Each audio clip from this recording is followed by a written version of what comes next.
The Reisterstown Cemetery grassroots restoration effort literally started with grass.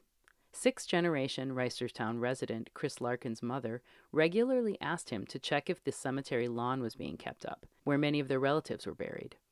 Larkin, other family members, and friends maintained it for a while, but the cemetery started to fall into more serious disrepair. Fast forward now, I'm the president of the board of trustees of the cemetery, and we got a lot of help. I got Linda Percy involved, I got my brother involved, his wife's involved, and they all are a great help, and we've taken a lot of big steps forward in the preservation.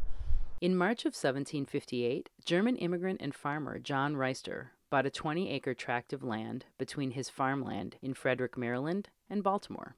He thought it would be a good halfway point for a tavern and inn to accommodate frequent travelers like himself. Soon, Reister bought more adjoining acres and named it Reister's Desire, which eventually became Reisterstown. John Reister was an independent thinker and welcomed freedom of speech. He was also a vocal opponent of England. The citizens of Reisterstown were like-minded. They had signed the Oath of Fidelity, a document swearing allegiance to the state of Maryland and denying allegiance and obedience to Great Britain. At that time, burial in a cemetery required a hefty tax paid to the king and compliance with the church. In 1764, Reister deeded land to the citizens to create a cemetery that ensured they would have an affordable option and not remain beholden to England's rules. This was renegade action for the time. This is ground zero for Reisterstown. There were 20 original acres called Reister's Desire, and this was part of it. So here you have a cemetery from 1764. You have different religions, different colors, and rich people and poor people, and tavern owners and laborers, and they're all in one cemetery. That still stands today. Reisterstown's a very diversified town. You've got all different races, religions, political groups, and we come together to support a common cause. When we're doing things, we don't ask how much money do you have and who did you vote for. That never comes up. Many well-known names appear on the headstones, like Owings, Hager, and of course Reister. Another at the time famous resident buried in Reisterstown is Bertha Mailhouse Harriman, who died when she was only 28.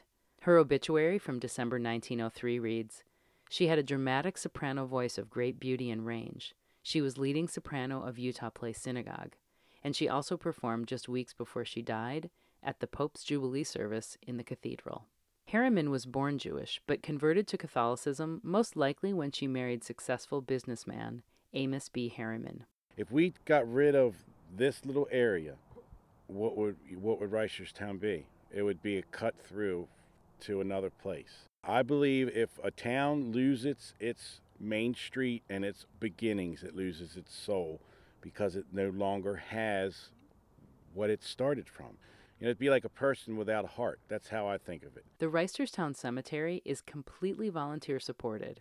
If you'd like to donate, get involved, or take a tour, go to reisterstowncemetery.blogspot.com or call 717-487-7325. The cemetery is located at 19 Cockeys Mill Road in Reisterstown. For the Baltimore Jewish Times, this is Melissa Geer.